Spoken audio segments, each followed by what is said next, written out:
നമ്മുടെ സബ്സ്ക്രൈബേഴ്സിൽ പല ആളുകളും ചോദിച്ചിട്ടുണ്ടായിരുന്നു 2 സ്റ്റോക്ക് മെഷീൻ ഫുൾ വീഡിയോ ചെയ്യുമോയെന്ന്. അതേപോലെ തന്നെ 4 സ്റ്റോക്കിൻ്റെയും ചെയ്യുമോ എന്ന് ചോദിച്ചിട്ടുണ്ടായിരുന്നു. അതുകൊണ്ട് തന്നെ നമ്മുടെ ഈ ആദ്യം 2 സ്റ്റോക്ക് മെഷീന് അയച്ചു വെച്ചിട്ടുണ്ട്. അതിൻ്റെ ഫുള്ളായിട്ട് ചെയ്യുന്നതും അതിൻ്റെ ഓയിൽ സീല് മാറ്റുന്നത്, അതേപോലെ തന്നെ ലീക്ക് ഉണ്ടാവാറുണ്ട്, ഓയിൽ ലീക്ക്.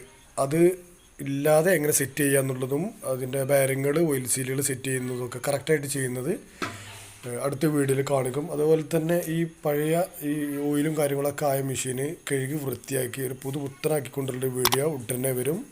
വീഡിയോക്കായിട്ട് കാത്തിരിക്കുക.